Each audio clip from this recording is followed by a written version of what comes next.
बहुत समय पहले की बात है। धरती पर एक अत्यंत शक्तिशाली असुर राजा हिरण्यकश्यप का शासन था। वह इतना बलशाली था कि उसने देवताओं और ऋषियों को भी अपने अधीन कर लिया था। वह स्वयं को भगवान मानता था और चाहता था कि सभी लोग उसकी पूजा करें।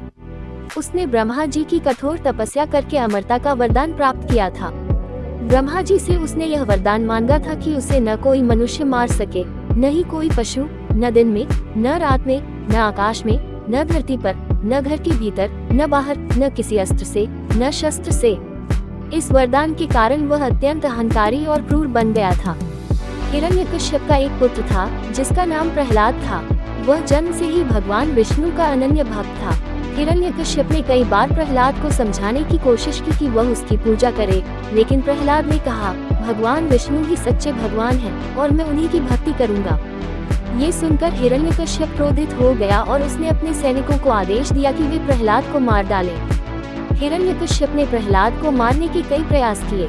पहला प्रयास, उसे एक ऊंची पहाड़ी से नीचे फेंक दिया गया, लेकिन भगवान विष्णु ने उसे सुरक्षित नीचे उतार दिया।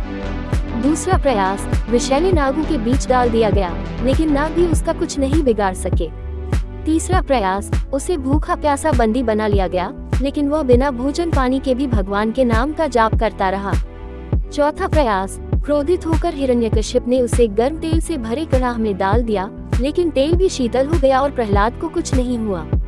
हर बार भगवान विष्णु ने प्रहलाद की रक्षा की, जिससे हिरण्यकश्यप और भी क्रोधित हो गया। हिरण्यकश्यप की बहन होलिका को यह वरदान प्राप्त था कि वह आग में नहीं जल सकती। राजा ने योजना बनाई कि होलिका प्रहलाद को गोद में लेकर आग में बैठेगी, जिससे प्रहलाद जलकर भस्म हो जाएगा और होलिका सुरक्षित रहेगी। आदेशानुसार होलिका प्रहलाद को गोद में लेकर जलती आग में बैठ गई, लेकिन भगवान की कृपा से प्रहलाद सुरक्षित रहा और स्वयं होलिका जलकर भस्म हो गई। इस घटना को होलिका दहन के रूप में मनाया जाता है, जो होली के एक दिन पहले होती है। ये बुराई के नाश और भक्ति की शक्ति का प्रतीक है। इसके बाद हिरण्यकश्यप और भी क्रोधित हो गया और उसने प्रहलाद से पूछा, तेरा भगवान कहाँ है? प्रहलाद ने उत्तर दिया, भगवान हर जगह हैं, वे इस खंभे में भी हैं। क्रोध में भरकर हिरण्यकश्यप ने अपनी गदा से खंभे को तोड़ दिया। तभी उस खंभे से भगवान विष्णु के नरसिंह अवतार आधा सिंह और आधा मनुष्य प्रकट हुए। उन्होंने हिरण्यकश्यप को शाम के समय, जो न दिन था, न रात, द्वार की दहलीज, जो न घर के अंदर था, न बाहर, अपनी गोद में रखकर, जो न आकाश था, न धरती, अपने नखों, जो न अस्त्र था, न शस्त्र, से मार डाला। इस प्रकार भक्त प्रहलाद की भक्ति की जीत हुई और असुर हिरण्यकश्यप का अंत हो गया। इस कथा से जुड़ी 3 महत्वपूर्ण सीखें हैं। बुराई पर अच्छाई की जीत। होलिका दहन ये दर्शाता है कि अहंकार और अत्याचार अधिक दिनों तक नहीं टिक सकते। भक्ति और विश्वास की शक्ति। प्रहलाद की कहानी सिखाती है कि सच्चे भक्त की भगवान सदैव रक्षा करते हैं।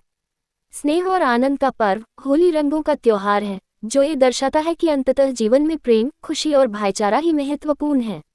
आज भी होलिका दहन के दिन लकड़ियां और उपले जलाकर यह परंपरा निभाई जाती है।